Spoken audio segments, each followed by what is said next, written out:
আজকে আমাদের প্র্যাকটিস সেটের প্রথম ক্লাস, যেখানে তোমরা পাবে যে প্রশ্নগুলি বিভিন্ন পরীক্ষায় বারবার রিপিট হচ্ছে সেই প্রশ্নগুলির সমাধান এবং এমন কিছু প্রশ্ন যেগুলো আগামী পরীক্ষায় আসতে পারে সেই প্রশ্নগুলির সমাধান, কিন্তু সেই সমাধানগুলো হবে খুবই সহজ পদ্ধতিতে এবং খুব কম সময়ে। ঠিক আছে, তো বেশি কথা না বাড়িয়ে আজকে শুরু করছি। প্রথম প্রশ্ন কি দেখো, কি বলছে? দুটি সংখ্যার অনুপাত 5:8। দুটি সংখ্যা আছে, তাদের অনুপাত আছে 5 আর 8 এবং তাদের অন্তর হচ্ছে 30। অন্তর কথার মানে একটা থেকে আরেকটা সংখ্যার মধ্যে যে পার্থক্য বা বেশি বা কম সেটাকে বলা হচ্ছে অন্তর। সেটা কত? 30। তাহলে বড় সংখ্যাটি কত সেটা বের করতে হবে। আচ্ছা, অনুপাত কি দেওয়া আছে প্রশ্নে? 5:8, একই না? দুটি সংখ্যা যেহেতু, তাহলে আমরা প্রথমটাকে মনে করলাম 5 এবং দ্বিতীয়টা মনে করলাম 8। অনুপাত ভুলে যাও যে প্রথম সংখ্যাটি 5, দ্বিতীয় সংখ্যাটি 8। এবার যেহেতু তাদের অন্তর বলা আছে, অন্তর মানে কি? কম কিংবা বেশি। আমরা এখানে লক্ষ্য করতেছি 5-এর থেকে 8 কত বেশি? 3 বেশি। এটাকেই বলা হয় অন্তর। তাহলে আমাদের এই 5 এবং 8-এর অন্তর কত? 3। কিন্তু প্রশ্নে বলছে না, এদের অন্তর হবে কত? 30। তাহলে আমরা 3কে কত দিয়ে গুণ করলে 30 পাবো? সেটা হলো 10। হ্যাঁ কি না? বোঝা গেল যে আমাদের অন্তর 3 কিন্তু প্রশ্নের অন্তর 30। তাহলে 3-এর সঙ্গে কত গুণ করলে 30 হবে? 10। তাহলে এই যে সংখ্যা দুটি আছে, এই দুটিকেও 10 দিয়ে গুণ করো, তাহলে যে সংখ্যা দুটি ছিল সেই সংখ্যা দুটি পাওয়া যাবে। কিন্তু আমাদের চাইছে কোনটি? বড় সংখ্যাটি। তাহলে 5 বড় হবে না 8 বড় হবে? অবশ্যই 8। তাহলে এই 8-এর সঙ্গে কত গুণ যেন ছিল? 10। 10 গুণ করে দাও, 8 10-এ কত হচ্ছে? 80। তাহলে বড় সংখ্যাটি কত? 80। Option C. এবার যদি প্রশ্নে বলা হতো যে ছোট সংখ্যাটি কত, তাহলে ছোট অনুপাত কত ছিল? 5। এর সঙ্গেও 10 গুণ করে দাও, গুণন 10। তাহলে 5 10-এ 50। কিন্তু আমাদের এটা চাইনি, আমাদের কি চেয়েছে? শুধু বড় সংখ্যাটি। তো বড় সংখ্যাটি কত? 80। বোঝা গেল? এরপর দ্বিতীয় প্রশ্ন, যে এ বি সি ডি এর বয়সের গড় হচ্ছে 7। কজন আছে? 4 জন। 4 জনের বয়সের গড় 7 বছর। আবার এ বি ডি ই এদের বয়সের গড় কত বা গড় বয়স কত? 8 বছর। সি এর বয়স 10 বছর হলে ই এর বয়স কত? আচ্ছা, সি এর বয়স প্রশ্নে দেওয়াই আছে 10 বছর। তাহলে আমাদের ই এরটা খুঁজতে হবে। আচ্ছা, গড় কথার মানে কি সেটা আগে বুঝি। ধরো আমি এ বি ধরেই করলাম যে এ আর বি দুজন ব্যক্তি, এদের গড় বয়স 10 বছর। কথার মানে এটাই দাঁড়ায় যে এর বয়স 10 বছর, আবার বি এর বয়সও 10। তাহলে গড় কথার মানে দুজন বা যতজন থাকবে যাদের গড় বলা হবে সবারই বয়স ওই একই। যেহেতু আমি বলছি যে গড় বয়স 10, তার মানে এর বয়সও 10, বি এর বয়সও কত? 10। সেই অনুযায়ী আমরা এটা লক্ষ্য করব। তাহলে এ, তারপরে হলো বি, তারপরে সি, তারপরে ডি। তাহলে এই 4 জনের বয়সের গড় কত? 7 বছর। কথার মানে এর বয়স 7 বছর, বি এর বয়স 7 বছর এবং সি এর বয়স 7, আবার ডি এর বয়সও 7। তাহলে এই 7 কবার আছে? 4 বার। যেহেতু 4 জনের বয়স, তাহলে আমরা এটাকে যোগ করে মোট বয়সটা বের করে নিই। তো 4 দিয়ে গুণ করে দাও, 4 সাথে কত? 28। ঠিক আছে, তাহলে 4 সাথে কত? 28। তাহলে এ বি সি ডি এদের বয়সের গড় যদি 7 বছর হয়, তাহলে তাদের মোট বয়স হবে কত? 28 বছর। এবার পরে দেখো, এ বি ডি ই আবার 4 জন, এ বি ডি ই এই 4 জনের বয়সের গড় কত? 8 বছর। তাহলে যেহেতু 4 জন, তাহলে এটাকেও 4 দিয়ে গুণ করো, 4 আসতে কত? 32। তাহলে এই 4 জনের বয়স যদি যোগ করা হয় তাহলে কত বছর হবে? 32 বছর। এবার প্রশ্নে দেখো সি এর বয়স কত? 10 বছর। তাহলে সি কোন জায়গায় আছে? দেখো সি আছে এই জায়গায়। তাহলে এই জায়গায় যদি আমরা সি এর বয়সটা বসাই, তাহলে কি হবে? এ বি ডি এর বয়স পাওয়া যাবে। তাহলে এ প্লাস বি প্লাস কি ডি, সি এর বয়স, প্রত্যেকের বয়স অর্থাৎ 4 জনের বয়সের যোগফল 28, সেখান থেকে আমরা সি এর বয়সটা বাদ দিয়ে দিই, তাহলে বাকি 3 জনের বয়স আসবে। তাহলে 28 থেকে সি এর বয়স কত? 10, বাদ দিয়ে দাও, কত হবে? 18। তাহলে কি পাওয়া গেল? যে এ বি এবং ডি এদের বয়স যদি যোগ করা হয় তাহলে কত হবে? 18। বোঝা গেল না বোঝা নাই? এই যে প্রথম লাইন লক্ষ্য করো, এ বি সি ডি 4 জন, এদের বয়স যোগ করলে কত হয়? 28 বছর। সেখান থেকে যদি আমরা এই সি এর বয়সটা বাদ দিয়ে দিই, সি এর বয়স কত? 10। তাহলে এখান থেকে 10 বাদ দিয়ে দাও, 18 হবে। তাহলে কে কে থাকবে? A B D. তাহলে এ প্লাস বি প্লাস ডি এই 3 জনের বয়স কত আসলো? 18 বছর। এবার আমাদের খুঁজতে হবে কি? ই এর বয়স। এবার দেখো ই এর বয়স কোন জায়গায় আছে, ই এর বয়স এই এর মধ্যে আছে, এ বি ডি ই চারজনের বয়স যোগ করলে কত হয় 32। এখান থেকে যদি আমরা এ বি ডি এর বয়স বাদ দিয়ে দিই তাহলেই তো ই এর বয়স আসবে। তাহলে ই সমান কত হবে 32 বিয়োগ এই যে এ বি ডি, এই যে এ বি ডি এই তিনটার যোগফল কত 18। তাহলে 18 বাদ দিয়ে দাও, 32 থেকে 18 বাদ দিলে এইদিকে 2 ওইদিকে 12 মানে কত হচ্ছে 14 বছর। তাহলে ই এর বয়স কত 14 বছর, অপশন বি। এরপর পরের প্রশ্ন 3 নম্বর, যেটা খুবই গুরুত্বপূর্ণ যে কোনো পরীক্ষার ক্ষেত্রে, যে 7 এর পর 95 প্লাস 3 এর পর 58 এই সংখ্যাটির যদি প্লাস করা হয় ভাঙানোর পরে তাহলে একক স্থানে কত হবে। একক স্থান মানে সবার শেষে দিকে, মনে করো আমি একটা সংখ্যা লিখলাম 205, তাহলে এর একক স্থান কোনটা হবে সবার শেষেরটা, এটাকে আমরা ধরি একক, তারপরে কি ধরি দশক, তারপরে শতক ধরি, হ্যাঁ কি না। তাহলে সবার শেষে কত হবে এটা ভাঙানোর পর সেটা আমাদের জিজ্ঞাসা করছে। তো এই অঙ্কটা করার আগে আমাদের এই কয়েকটা ধারণা জানতে হবে, যে যদি 7 এর পর 1 হয় সেক্ষেত্রে শেষে 7 হবে, যদি 7 এর পর 2 হয় তাহলে শেষে 9 হবে, 7 এর পর 3 হলে শেষে 3 হবে, 7 এর পর 4 হলে শেষে 1 হবে। এবার 7 এর পর যদি 5 করি তাহলে শেষে ঘুরে ফিরে আবার 7 আসবে, ডট ডট 7 হবে। তাই আমরা দেখলাম কি, যে যদি 7 হয় এবং পাওয়ার যাই থাকুক না কোনো, একটা কথা মনে রাখতে হবে যে 7 এর পর 1 হলে 7, 2 হলে 9, 3 হলে 3, 4 হলে 1, আর 5 হলে আবার ঘুরে 7 আসবে, 6 হলে 9 আসবে। তাহলে এগুলো আমার জানতে হবে না, শুধু এই 4টা মনে রাখতে হবে, 7 এর পর 1 এবং 4 একই হবে, 2 এবং 6 একই হবে। তো শুধু প্রথম 4টা মনে রাখবে। ঠিক একইভাবে 3 এরটাও, যে 3 এর পর যদি 1 হয় তাহলে শেষে 3 হচ্ছে, 3 এর পর 2 হলে 9 হচ্ছে, 3 এর পর 3 হলে 7 হবে, আর 3 এর পর 4 হলে 1 হবে। এবার 3 এর পর যদি 5 করি তাহলে শেষে আবার 3 আসবে, 3 এর পর যদি 6 করি তাহলে আবার শেষে 9 আসবে, অর্থাৎ পাওয়ার 4 হলেই সেটা রিপিট হচ্ছে। তো আমরা শুধু এই পাওয়ারটাকে লক্ষ্য করব যে 7 এর পর কত 95, যেহেতু 7 এর পাওয়ার এবং 4 এর পাওয়ার দুটোরই সেম, যে 4 আসলেই সেটা রিপিট হচ্ছে, তাহলে আমরা এটাকে 4 দিয়ে ভাগ করে দেখি আগে, যে ভাগ করলে কত হয়। 4 2 8 বিয়োগ করলে 1 5 15, 3 4 12 বিয়োগ করলে 3, তাহলে অবশিষ্ট কত থাকছে 3।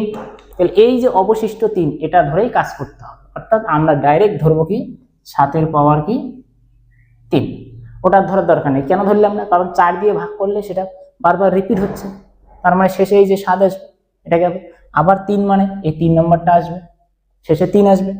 এবার পরে কি 3 এর পর কত 58, তাহলে এই 58কেও কত দিয়ে ভাগ করব 4 দিয়ে ভাগ করব, 4 1 কে 4, 1 18, 4 4 কত হচ্ছে 16, বিয়োগ করলে 2, তাহলে অবশিষ্ট এখানে কত 2, তাহলে আমরা শুধু 3 এর পর 2 ধরবো, বাকিটা ধরবো না। এবার এখানে দেখো ভাঙো, যদি আমরা 7 এর পাওয়ার 3 করি তাহলে কত হবে শেষে 3, শুধু আমরা 3 ধরবো, যেহেতু একক স্থানীয় অঙ্ক, প্রশ্নে এককেরটা বলছে, বাকি দুটো নেওয়ার দরকার নেই, শেষেরটা ধরো। 3 এর পর 2 মানে কত হয় 9, এবার দুটাকে যোগ করো, 9 আর 3 কত হচ্ছে 12, কিন্তু আমার নিতে হবে একক, তাহলে একক মানে কত হচ্ছে 2, অপশন বি। তাহলে কি করে করলাম, শুধু মনে রাখতে হবে যদি 7 আর 3 হয় তাহলে এদের পাওয়ার 4 আসলেই সেটা রিপিট হয়, তাই 4 দিয়ে ভাগ করার পর যেটা অবশিষ্ট থাকে সেটা দিয়ে কাজ করতে হবে। 95কে 4 দিয়ে ভাগ করলে 3 অবশিষ্ট থাকে, তাহলে 7 এর পর 3 ধরলাম। এবার 3 এর পর 58, তাকে 4 দিয়ে ভাগ করলে অবশিষ্ট 2 থাকে, তো আমরা 3 এর পর 2 ধরলাম। 7 এর পর 3 মানে কত, শেষে 3 আসবে, যেহেতু একক বলছে যে একক তাই শেষেরটা নিব 3, 3 এর পর 2 মানে কত 9, তাহলে 9 নিলাম, এবার দুটোই প্লাস করলে কত হচ্ছে 12, আবার একক স্থানীয় তাই শেষে 2 আছে, অপশন ঠিক আছে। এরপর পরের প্রশ্ন, 6 বছর আগে পিতার বয়স 6 বছর আগে পিতার বয়স পুত্রের বয়সের 3 গুণ ছিল, বর্তমানে পিতার বয়স পুত্রের বয়সের 2 গুণ যদি হয় তাহলে পুত্রের বয়স বর্তমানে কত, সেটা জানতে চাইছে। আচ্ছা, প্রথমে বলছে পিতার বয়স পুত্রের বয়সের 3 গুণ, কথার মানে মনে করো পুত্রের বয়স 1 বছর, তাহলে পিতার বয়স 3 গুণ বলছে, তাহলে 3 হবে। পুত্রের বয়সকে যদি আমরা 1 ধরি তাহলে পিতার বয়স হবে 3, কারণ 3 গুণ। আচ্ছা, এটা হলো 6 বছর আগের ঘটনা, এই যে 6 বছর আগে। এবার পরে বর্তমানে যদি লক্ষ্য করা যায় তাহলে পিতার বয়স পুত্রের বয়সের কয় গুণ 2 গুণ, তাহলে মনে করলাম যে বর্তমানে পুত্রের বয়স যদি 1 বছর হয় তাহলে পিতার বয়স হবে কত 2, যেহেতু 2 গুণ। এবারে আগের ঘটনাটা লক্ষ্য করো, আগে ছিল পুত্রের বয়স 1 বছর আর পিতার বয়স 3 বছর, তাহলে পিতা অর্থাৎ বাবা কত বছর বড়? 2 বছরের ডিফারেন্স দেখতেছি আমরা। কিন্তু বর্তমানে যদি আমরা দেখি যে পুত্রের বয়স 1, তাহলে পিতার বয়স কত আছে? 2, কত বেশি? 1 বেশি। কি করে সম্ভব? 6 বছর আগেও যে গ্যাপটা থাকবে 6 বছর পরেও তো সেই গ্যাপ থাকবে নাকি? মনে করো দুজন ব্যক্তি আছে, ধরলাম আমি আর তুমি ভিডিও দেখছো, তোমার বয়স, আমি তোমার থেকে 2 বছরে বড়। এবার 5 বছর পরে তোমার সঙ্গে আমার দেখা হবে, তখন আমি তোমার থেকে কত বছর বড় থাকবো? সেম ওই 2 বছরেই বড় নাকি? তো সেম এখানেও গল্প হচ্ছে তাই, যে আগে ছিল গ্যাপ 2 বছর, কিন্তু এখন দেখা যাচ্ছে সেটা 1 বছর। তাহলে আগে এই গ্যাপটাকে সমান করো, তাহলে এটা 2 এটা 1, এটাকে যদি আমরা 2 দিয়ে গুণ করি তাহলে সমান হবে গ্যাপটা, যে 2 এটা 2 1 2। তাহলে এটাকে গুণ যদি আমরা 2 দিয়ে করি, তাহলে এটাকেও 2 দিয়ে গুণ করো, তাহলে 2 1 2, এটাকেও 2 দিয়ে গুণ করো, 2 2 4। তাহলে এটা আর নাই, মনে করো কোনটা? 2 আর 4। এবার ডিফারেন্স দেখো 2 আর 4। আচ্ছা, হইলো সমান। এরপর কত বছরের পার্থক্য? 6 বছর।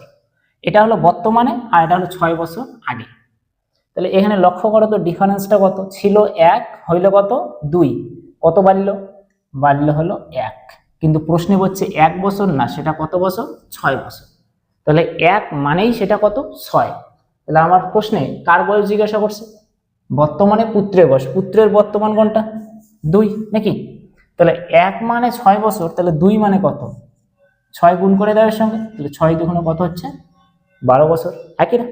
যদি পিতার বয়স জিজ্ঞাসা করে, তাহলে পিতার বর্তমান বয়স কত? 4, তার সঙ্গে 6 গুণ করে দাও, 4 6 24। কিন্তু আমাদের চাইছে কি?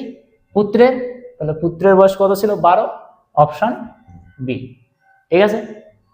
এরপর পরের প্রশ্ন, 1 বস্তা আলু 450 টাকায় বিক্রি করলে 10% ক্ষতি হয়। তাহলে প্রথমে আমরা দেখতেছি 10% ক্ষতি হয়, কিন্তু সেটা কত টাকায় বিক্রি করলে তার 15% লাভ হবে? প্রথমে ক্ষতি, পরে লাভ। আচ্ছা, প্রথমে আগে ক্ষতি কত বলছে? 10%। আচ্ছা, 10% ক্ষতি মানে কি? ধরে নাও আমি 100 টাকা দিয়ে কিনেছিলাম, এবার আমার 10% ক্ষতি হয়েছে, মানে 10 টাকা কমবে। তাহলে এখান থেকে 10 টাকা কমলে কত হবে? 90 টাকায় বিক্রি করেছি। 100 টাকায় কিনেছিলাম, 10% আমার ক্ষতি হয়েছে, তাই 10 যদি বাদ দেওয়া হয় তাহলে কত হচ্ছে? 90। বোঝা গেল? আচ্ছা, এরপর আর দ্বিতীয় ঘটনায় বলছে কি? কত পার্সেন্ট লাভ? 15% লাভ। আচ্ছা, আমি কিনেছি কত? 100 টাকায়, তাহলে 15% লাভ মানে 15 টাকা আরো বাড়বে, তাহলে কত হবে? 115 টাকা। ক্লিয়ার? এটা তো বোঝা গেল। এবার প্রশ্নে দেখো কি দেওয়া আছে। 450 টাকায় কি করেছে? বিক্রি করে, তার মানে বিক্রয় মূল্য। তাহলে বিক্রয় মূল্য কোনটা ছিল প্রথমে? 450 টাকায় যখন বিক্রি করে তার ক্ষতি ছিল, তাহলে ক্ষতি কখন হয়েছিল? 90 টাকায় নাকি? তাহলে আমরা দেখতেছি যে 90 টাকা, কিন্তু সেই মূল্যটা কত আছে প্রশ্নে? 450। তাহলে 90 কে কত দিয়ে গুণ করলে 450 হবে? দেখতেছি 5, 5 9 45, 450। তাহলে এই বিক্রয় মূল্যটার কত গুণ? 5 গুণ। আর আমার জিজ্ঞাসা করছে কি? কত টাকায় বিক্রি করলে 15% লাভ হবে? তাহলে লাভের সময় কত ছিল? 115।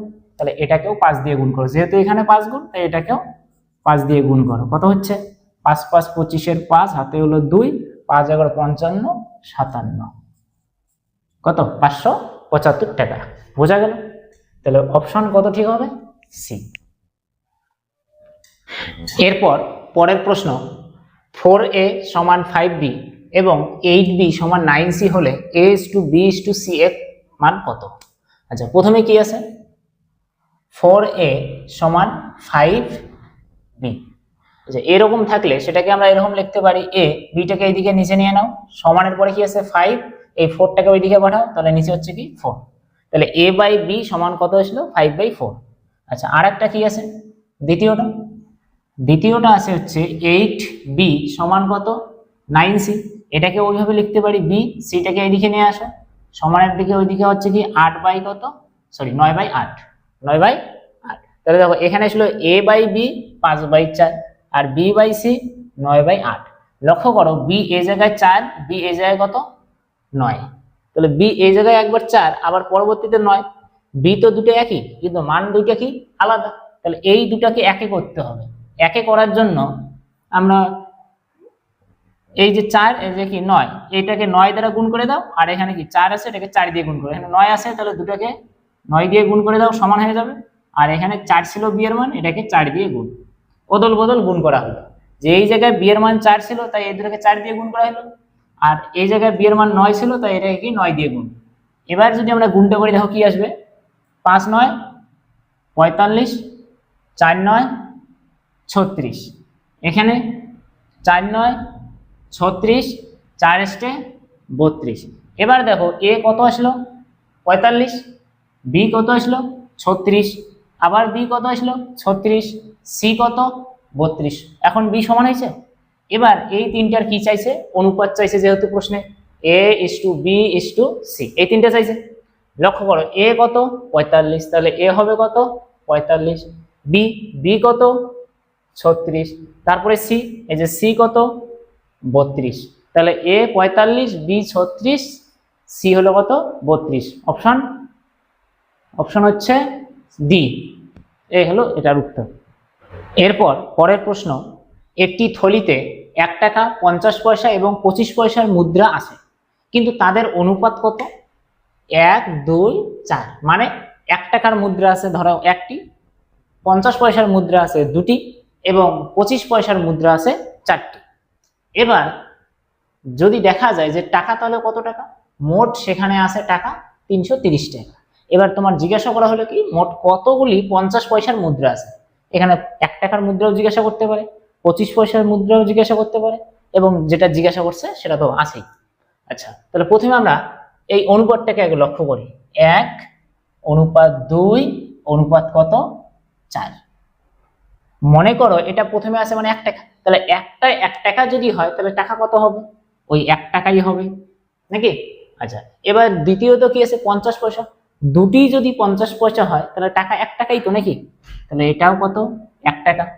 আচ্ছা, 4টি 50 25 পয়সা, 4টি 25 পয়সা মিলে কি হয়, ওই 1 টাকাই হয়, তাহলে এটাও হচ্ছে কত 1 টাকা। তাহলে আমরা দেখতেছি যে থলিতে 1 টাকা সংখ্যা, 1 টাকার মুদ্রার সংখ্যা যদি একটি হয় তাহলে টাকাও একটি, আর 50 পয়সার মুদ্রার সংখ্যা যদি দুটি হয় তাহলে সেক্ষেত্রেও টাকা 1 টাকা। আবার যদি 25 পয়সার মুদ্রার সংখ্যা 4টি হয় তাহলে সেক্ষেত্রেও টাকার সংখ্যা কত, ওই 1 টাকা। এবার এই টাকাগুলিকে যদি আমরা যোগ করি তাহলে দেখবো মাত্র 3 টাকা হয়। ক টাকা হচ্ছে 3 টাকা, কিন্তু প্রশ্নে বলছে যে মোট কত টাকা আছে, 330 টাকা আছে। তাহলে এই যে 3 এর কত গুণ 330, আমরা দেখতেছি 110 গুণ। মোট টাকা আমরা পাইছিলাম কত 3 টাকা, তাহলে এই 3 কে কত দিয়ে গুণ করলে ওই থলির টাকাটা পাওয়া যাবে 110 নাকি। তাহলে এবার এই যে মুদ্রার সংখ্যাগুলি ছিল সেগুলোকেই যদি আমরা 110 দ্বারা গুণ করে দেই, যেটা চাইবে সেটা পাওয়া যাবে। যদি 1 টাকারটা চাই তাহলে 1 এর সঙ্গে 110 গুণ করো, 1 টাকার সংখ্যা বের হয়ে যাবে। যদি 25 পয়সা ছিল না, 50 পয়সা ছিল, তো যদি 50 পয়সা চাই তাহলে 2 এর সঙ্গে গুণ করে দাও, তাহলে পাওয়া যাবে। আর যদি 25 পয়সা চাই তাহলে 25 পয়সা ছিল কত 4টি, তাহলে ওর সঙ্গে কত করো 110 গুণ করে দাও। কিন্তু আমরা চাইছে কি, আমাদের চাইছে 50 পয়সা, তাহলে 50 পয়সা কোনটা, মাঝেরটা, তাহলে মাঝে আছে 2, এই 2 এর সঙ্গে 110 গুণ করলে কত হয়, 2 কে 2, 2 1 কে 2, সাথে 0, কত 220টি। তাহলে 50 পয়সার মুদ্রার সংখ্যা কয়টি, 220টি, অপশন বি। বোঝা গেল। এরপর আরেকটি প্রশ্ন খুবই ইম্পর্টেন্ট, ঠিক আছে, এই প্রশ্নটি বারবার পরীক্ষায় আসে। দেখো কি বলছে, একটি চিড়িয়াখানায় কিছু বাঘ আর পাখি আছে, তাদের মাথার সংখ্যা 80টি এবং পায়ের সংখ্যা 220টি হলে পাখি কতগুলি আছে। আচ্ছা, এই জায়গায় আমরা দেখতেছি কি কি আছে, বাঘ আর হচ্ছে পাখি। বাঘ আর পাখি মিলে মাথা কয়টি, 80টি। মাথা যেহেতু 80টি, তার মানে প্রাণীও ওই 80টি আছে। আমরা বলতে পারি বাঘ মানে ধরলাম টাইগার মানে টি, আর পাখিকে আমি ধরলাম বার্ড বি। এই দুটা মিলে কয়টি আছে, 80টি প্রাণী আছে। কথা বোঝা গেল, যেহেতু মাথা 80টি তাই প্রাণীর সংখ্যাও 80টি হবে। আচ্ছা, এবার পায়ের সংখ্যা কয়টি, 220টি। কিন্তু পায়ের দিক থেকে যদি আমরা লক্ষ্য করি, পাখির তো পা 2টা কিন্তু বাঘের 4টা, তাহলে কার পায়ের সংখ্যা কম সেটা ধরেই আমরা অঙ্কটা করব। পাখির পায়ের সংখ্যা 2টি, তো পাখিকেই মনে করলাম। তো সবার প্রথম আমরা মনে করলাম যে পাখি 80টি আছে, তাহলে পাখি যদি 80টি থাকে তাহলে এর পায়ের সংখ্যা কয়টি হবে, 2টি করে 5 যেহেতু, তাই 2 দিয়ে গুণ করো, তাহলে হচ্ছে কত 160টি। কথা বোঝা গেল। আমরা কেন এটা নিলাম, কারণ পাখির পায়ের সংখ্যা মাত্র 2টি, নাকি? বাঘের তো 4টি, তো ওটা ধরে অঙ্কটা করলে একটু কঠিন হবে, তো আমরা পাখি ধরে করলাম যে পাখি সব সব প্রাণী অর্থাৎ 80টাকেই আমরা পাখি মনে করলাম, বাঘ বাদ দিলাম। তাহলে পাখি যদি ধরি তাহলে 80টি পাখি হলে টোটাল 160টি পা হবে। কিন্তু প্রশ্নে পায়ের সংখ্যা কয়টি? 220টি। আর আমার আসলো কত? 160। তাহলে 220-র মধ্যে 160 চলে গেল মনে করো পাখির মধ্যে, বাকি থাকে কি? এইদিকে 40, ওইদিকে 20, 60। আরো 60টি পা অতিরিক্ত আছে, বেশি আছে। এই 60টি পা কার হবে? বাঘের। তাহলে বাঘের তো আরো 2টা করে এক্সট্রা আছে না, তাহলে একে 2 দিয়ে ভাগ করে দাও, কত হচ্ছে? 30। তাহলে এই এক্সট্রা পা কার? বাঘের। তো যদি বাঘের সংখ্যা জিজ্ঞাসা করে তাহলে আসলো কত? 30টি। কথা বোঝা গেল? কিন্তু আমার জিজ্ঞাসা করছে কি প্রশ্নে পাখি কতগুলি আছে, তাহলে মোট প্রাণী কটি ছিল? 80টি। তাহলে মোট 80টি প্রাণীর মধ্যে 30টি বাদ দিয়ে দাও, তাহলে 80 থেকে যদি আমরা 30 বাদ দিয়ে দেই কত আসবে? 50। তাহলে ওই পাখির সংখ্যা হবে কত? 50। Option C.